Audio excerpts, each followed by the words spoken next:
Bagaimana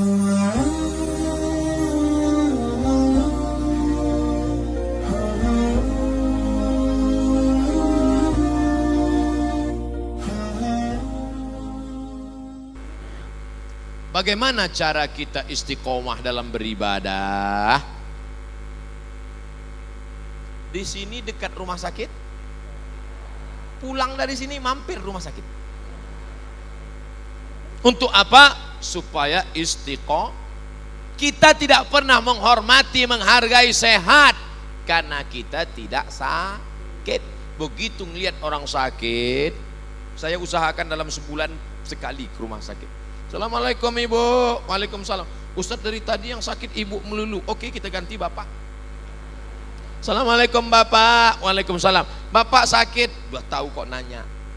Kura-kura dalam perahu pura-pura tidak tahu. Sudah gaharu cendana pula. Sudah tahu bertanya pula. Bapak sakit apa pak? Jantung koroner. Bapak sakit apa pak? Diabetes meletus. Bapak sakit apa pak? Asam urat. Bapak sakit apa pak? Kanker otak. Bapak sakit. Enggak ada yang enggak sakit. Maka disitulah baru kita sadar ternyata nikmat ini besar. Maka kalau mau istiqomah, sering-sering tengok orang sakit. Pulang dari sini, mampir rumah sakit. Kalau security-nya nanya, mau jenguk siapa mas? Semua yang di rumah sakit ini mau kujenguk. Aku mau mengambil pelajaran dari orang-orang sakit ini, wahai security.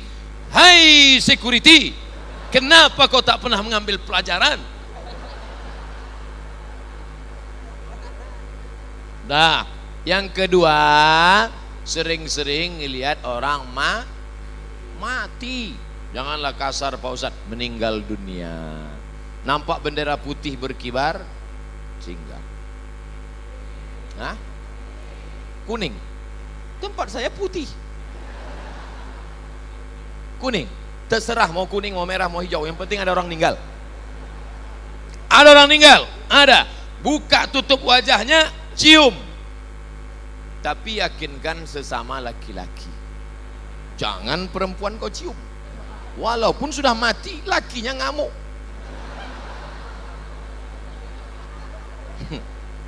Saya nggak pernah nyoba. Buka. Betapa kita tahu dulu gagah perkasa, tegap berotot, punya kuasa. Setelah meninggal dunia, dingin kulitnya, sejuk macam es batu. Yang belum pernah mencium orang mati, terasakan ujung hidung senggol pipi dia macam es batu, sejuk, membeku, mata melotot. Tak ada satupun orang mati yang bisa memejamkan matanya. Semuanya dipejamkan orang lain. Makanya jangan langsung datang jenguk orang mati kalau nggak berani menjamkan mata. Biarkan dulu agak-agak antrian ke-5, ke-6 baru. Datang ke sana, pejamkan matanya. Allahumma firli fulan ibni fulan warfa' darajatahu al ghabirin. Betapa kita tak ada apa-apa. Antar sampai ke pemakaman. Tegak berdiri kau di samping liang lahat. Tengok ke dalam. Iya, kalau liang lahatnya seperti ini, penuh dengan bunga-bunga. Tidak ada saudaraku, kosong hanya tanah. Kebetulan tempat itu tanahnya tanah merah, tanah liat. Habis hujan tadi, basah. Kata panitia penyelenggaraan jenazah, Pak, gimana? Ada air di dalam. Udah injak aja. Air naik. Karena ini tanahnya kebetulan dekat sawah. Begitu digali, hujan lebat, naik. Diletak ke bawah, naik. Diambil batu besar, timpa ke bawah. Mana tempatmu? Dulu rumah itu yang membuat engkau. Rumah itu yang mencarikan arsiteknya engkau. Tapi sekarang tidak ada sejengkal pun di rumah itu yang mau menerima engkau. Itu kamar papa dulu. Sekarang kamar brownies.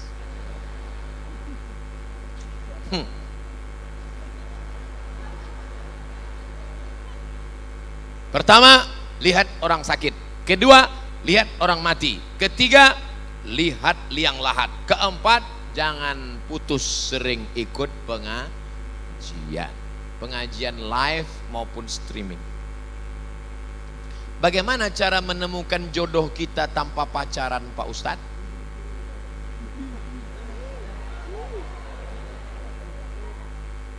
Ustadz Habib Kiai datang. Mereka punya banyak stok. Assalamualaikum Pak Ustadz. Ya, Ustadz punya pesantren kan? Punya. Ustadz dekan Fakultas Syariah ada mahasiswi kan? Iya. Tolong carikan saya yang ada 4-4-nya Pak Ustadz. Kaya, cantik, bangsawan, dan berakhlakul karimah. Insya Allah mereka carikan. Ini ada orangnya rajin, tapi pesek. Ini ada orangnya mancung, tapi nggak solehah. Oh, nggak mau juga. Ini yang ada. Ini cantik, bangsawan, keturunan orang baik, solehah, jilbabnya panjang. Yang ini aja, tapi baru ninggal.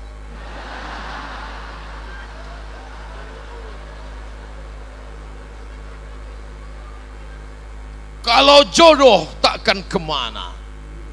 Itu kata-kata indah, tapi harus ada usaha.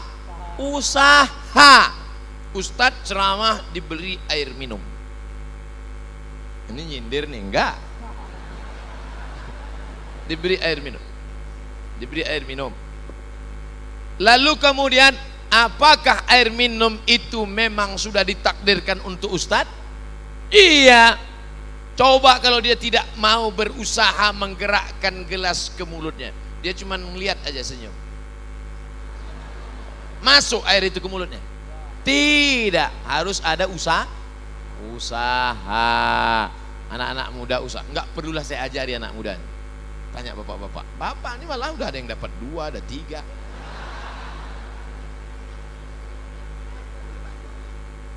Ustadz, apa hukumnya sholat bagi pelaku zina?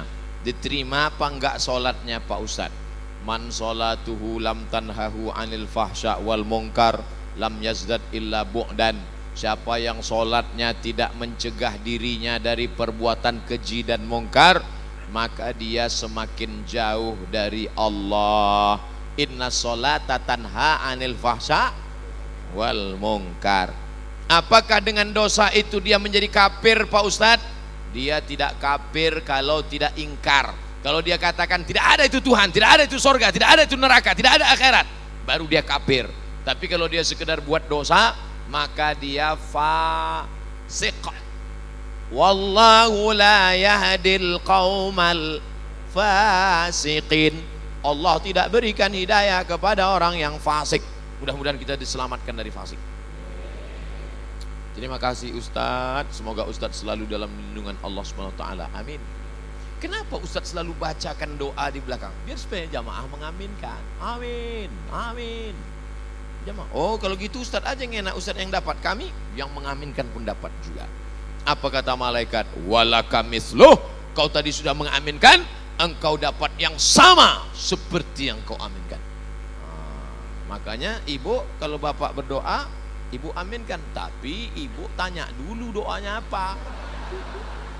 Nanti amin, amin. Tanya mas doanya apa. Bagaimana jika ada pertanyaan masalah agama, tapi kita tidak memiliki ilmu? Apakah kita boleh berpendapat atau bagaimana Pak Ustadz? Saya menjawab yang saya pernah baca, yang saya pernah dengar, yang saya pernah belajar, yang saya pernah tahu. Kalau saya nggak tahu, kertasnya saya bawa pulang. Itu kami tonton di YouTube. Ustadz nggak pernah bilang nggak tahu. Kenapa semuanya Ustadz jawab? Yang nggak saya jawab dipotong videonya. Yang diupload yang saya jawab saja. Kalau saya nggak tahu, jangan dijawab. Inna sama, telingamu, wal basar, matamu, wal fuad, hati, pikiran, lidahmu, semua akan ditanya. La taqfu ma laisa laka bihi ilmun. Kalau nggak tahu, jangan bicara, jangan ngomong. Walaupun titel kita MSI, Master Segala Ilmu. Terima kasih Ustadz. Panjang umur, sehat selalu. Amin. Nah, kan?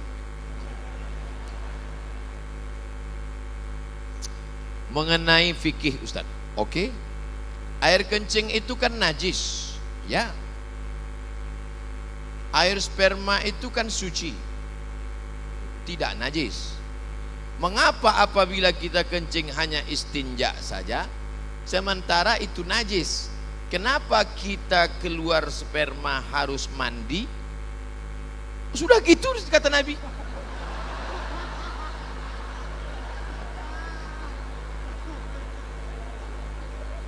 Kalau keluar air wudhu, tapi kalau keluar sperma mandi. Padahal ini najis, yang ini tidak najis. Kenapa harus begitu Pak Ustadz? Pokoknya sudah begitu kata Nabi Muhammad. Jangan tanya-tanya. Yang dilihat itu bukan tempat keluarnya, tapi bukan benda yang dikeluarkan. Yang dilihat itu bukan saluran tempat keluarnya, bukan pula cairan yang dikeluarkan, tapi yang dilihatkan itu adalah talazzuz. Talazzuz ada rasa nikmat. Maaf. Ada orang sakit, tiba-tiba keluar spermanya. Apakah dia wajib mandi junub? Tidak, karena tidak ada rasa nikmat. Ketika keluar rasa nikmat, talazzuz namanya. Talazzuz diambil dari kata laziz, nikmat, tapi bukan yang lembaga amil zakat.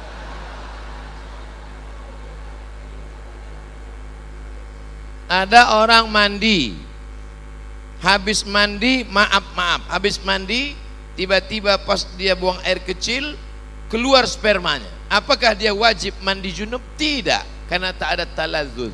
Jadi ilat sebab mandi junub itu adalah talazzuz.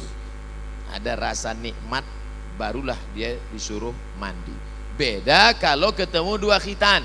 Idza iltaqal khitanani faqad wajabal ghuslu wa illam yanzil. Kalau orang melakukan senggama, dukhul, walaupun tidak keluar spermanya tetap mandi. Itu kasusnya berbeda. Nah, jadi yang dilihat di sini bukan saluran tempat keluarnya, bukan pula cairan yang keluar, tapi talazzuz, rasa nikmat itu yang menyebabkan dia disuruh mandi. Bid'ah sudah merajalela. Bagaimana mengatasinya? Bid'ah pangkal tidak bersatunya umat Islam. Perbuatan, ucapan, tindakan, pikiran tidak ada dalilnya bid'ah. Sesuatu yang tak ada dalilnya bid'ah. Pergi dia ke tanah lapang, dibentangnya sajadah, digelarnya sajadah, dia sholat. Allahu Akbar. Kenapa ente sholat di sini? Semakin panas, semakin berkeringat, semakin banyak pahalanya. Itu bid'ah, tak ada dalil sama sekali.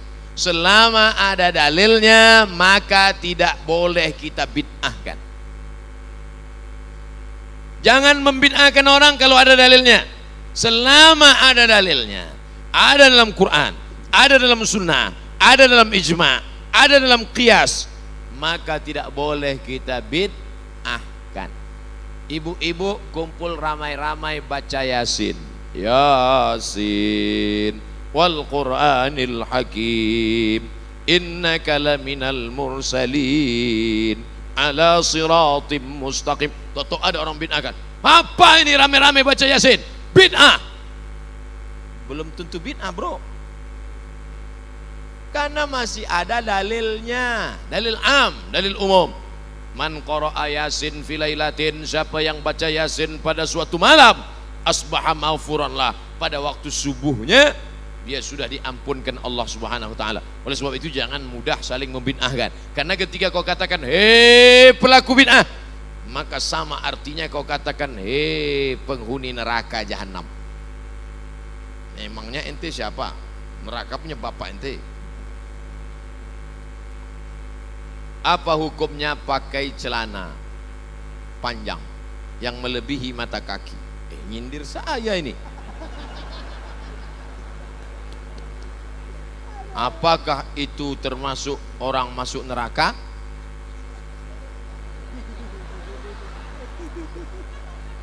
Pakai celana melebihi mata kaki. Untung rumputnya subur, nggak kelihatan.